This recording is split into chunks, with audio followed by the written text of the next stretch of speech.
Well, we're back working on the HB-1B, and this isn't actually the next step in the process.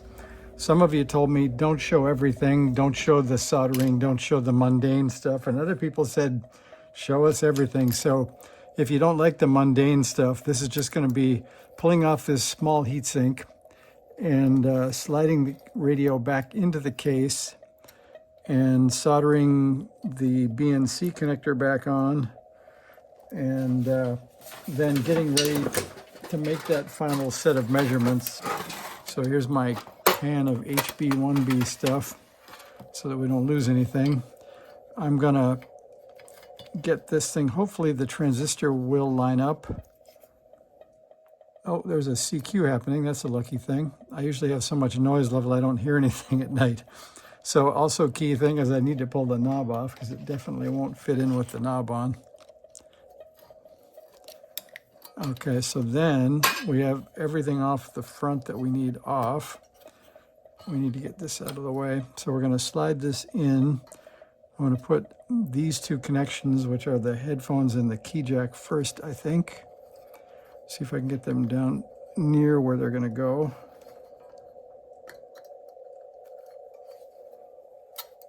Looks like I need to get some controls down the holes first, though, so maybe straight is a better approach. Yep.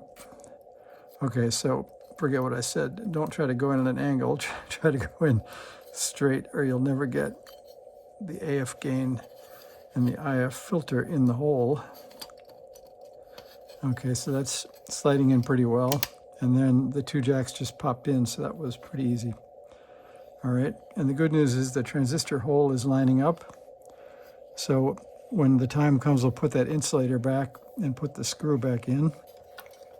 First thing we'll do is get the BNC jack back in here. I've got to get the washer and the nut in before we get close to the board. So we'll do that.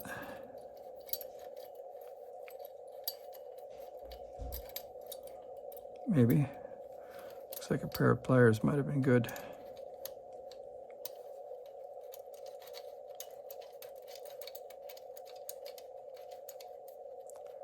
And there should be a flat side. There we go.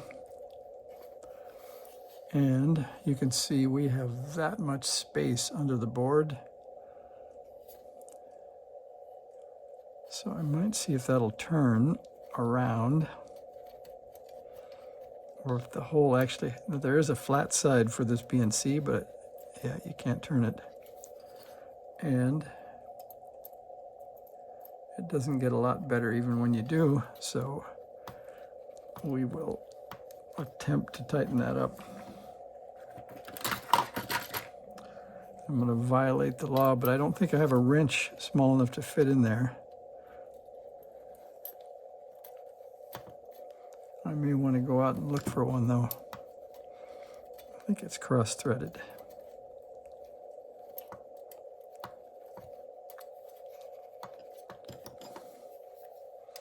This is what happens when you make a video. Nothing goes the way you'd think it would go.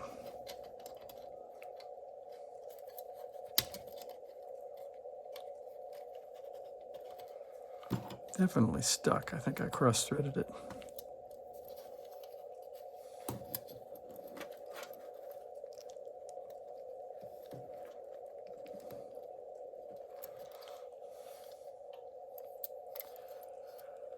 Well, I think we may end this one here and say, this is how it goes sometimes, but I have to run out actually to my back shed and get a set of small wrenches so I can get that thing off of there. Anyway, so that's how you get it back into the case, and not exactly the right way. We could try to get this insulator back in there. So this is the one that was on the heatsink that I used. And this is the one that came on the radio. I don't suppose that either one is better, but I'll use the original. So I'm going to assume that I'll come back and get that BNC out correctly. The transistor was hooked with a single screw and a nut and no lock washer. So I'll try to slide this down in between. And it's actually funny, this screw sits on the outside of the radio, And when you first buy one of these and you want to take it apart, you get the idea that you should take all the screws out, but you definitely don't want to take this one out because it holds the output transistor in, and you can't tighten it up unless you happen to have the radio apart. So you don't want to loosen it accidentally along the way.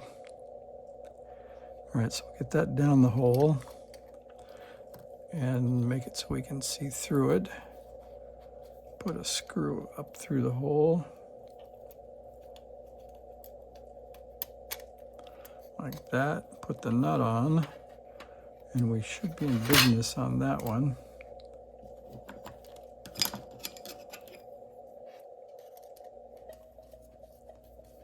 Oh, you get extra credit for getting the call sign of who's calling CQ.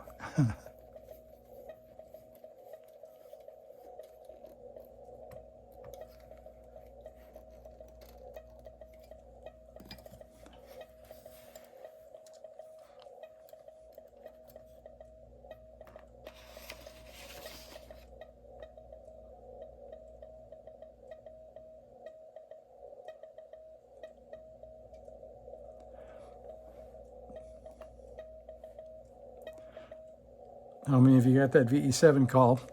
I'll look for that in the comments. All right, so we got the transistor in. I'll go get the wrench. I'm going to solder this once I get the nut on tight. I think then I'll get back to getting the next set of measurements. And in fact, I can remind you of those again. We have A through F on the schematic, so I'll get this set for the next radio, and that'll be, I guess that'll be session 4. So thanks for watching. See you later.